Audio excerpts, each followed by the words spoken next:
Sasabihin ko po sa inyo ang mga presyo ng gulay ko kanina. Yung tanong, good yun ha, lahat kong sasabihin ko nga gulay. 1,000 to ang 10 kilo. Tapos, ang ampalaya, good, ang 10 kilo, 2,200 ang kilo. Tapos yung sitaw, good din, 1,700, 170 ang kilo. Ganun din ang sayuti, 600 ang 60 ang kilo. Pagkatapos yung pipino, tumaas ang pipino. Ang good ng pipino 800 ang 1 kilo, 80 pesos na pipino. Pagkatapos yung good yun ha. Tapos yung okra, 80 ang kilo ng okra. Tapos yung kamuting good na kamuting baging, ang 10 kilo, 880 ang kilo. Sa puhunan pa lang po yun. Kaya doon, napakaswerte ng may mga taniman ko ngayon. Medyo talagang mataas ko ang mga ano ngayon.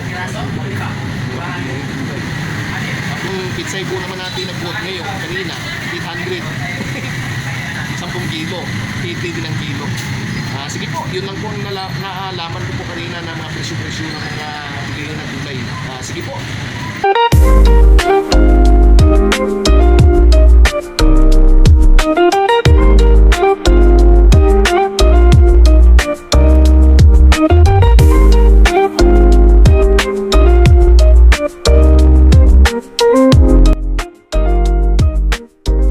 Wow, ang sarap sa sumakay dito ngayon. Kaya laksa. Dito ako ngayon sa laksa. Aircon na. May pamiryan, may paano pa. May juice. O yan ang mga kasamahan ko. Ayan. Opo, kami nakain. Okay, kaya yan. Laksa, ang sarap sumakay dito. Yan si Laksa. Oh. Mga kabindor at mga mahal kong taga-subaybay. Doon ako ulit tayo magkita-kita mamaya sa Tanawan. Ayan si Nats. Hi Nats. Ayan, nasa express na po kami. Okay, mamaya na po ulit tayo magkikita pa na nasa pumatay kami doon sa Kalilian ng Tanawan. Dito na po kami, karating lang po namin sa Tanawan, Batangas. Ito ako ngayon dadaan sa shortcut. Phase 2 ang labas. Dati doon ako sa Phase 1 na daan ngayon dito na. Malapit eh. Okay. Pamilihan. Ayan ang magkasawa si Nats at saka si Laksa.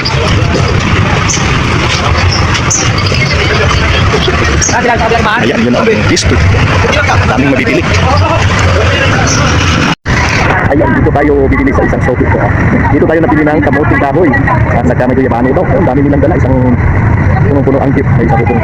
May niyog, may rambutan, may langka. Mag-aantay tayo. Ayan, ayan. Diba? Okay. Ito tayo sa pamimili dito. Ito lahat ang binili ko. Kamuting kahoy. Babi. O yun. Pangalan. Talong. Yun ang talong. At saka guyabano.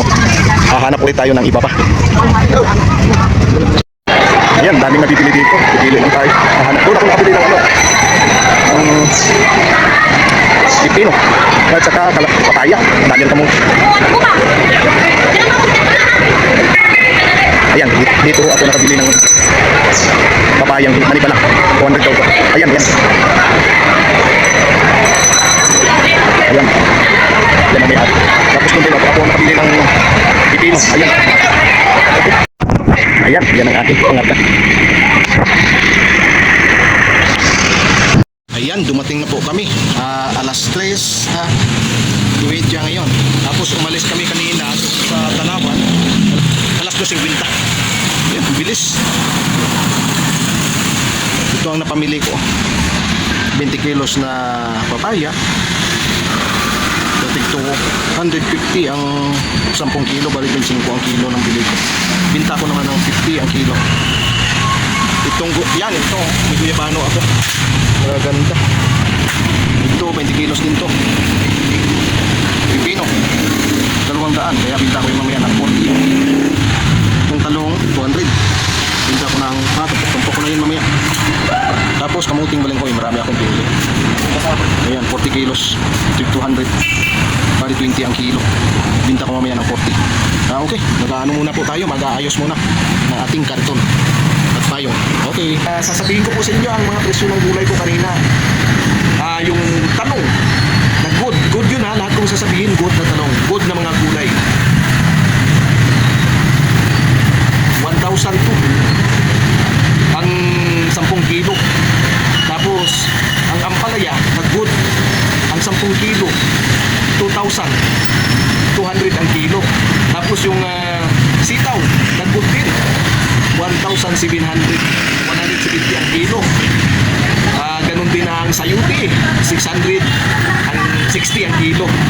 Pagkatapos yung pipino, tumaas ng pipino. Ang good ng pipino, 800. 80 ang isang kilo, 80 pesos na pipino. Okra, 80 ang kilo ng okra. So, tapos yung kamuting good, kamuting baging, ang 10 kilo, 880 ang kilo. Sa puhunan pa lang po yun. Kaya doon, napakaswerte ng may mga taniman po ngayon. Medyo talagang mataas po ang mga ngayon. Tapos ang sitaw naman po natin, ang pitsay po naman natin na buhat ngayon, kanina, 800. 10 kilo, 80 din ang kilo. Sige po, yun lang po ang naalaman ko po kanina ng mga presyo-presyo ng mga bilihin na gulay. Sige po. Ayan, tapos na po ako. Nakapahinga na rin. Nilagay ko yung isa pang kamuting balinghoy yun. Dalawa na yan. Ito ang dalawa, bukas na. Bukas ko na ilagay yan. Ayan ang tinda ko. Maya mga alas 8:30 magsasara na naman, mag-aayos na naman para magsara para bukas maaga pa magsimula.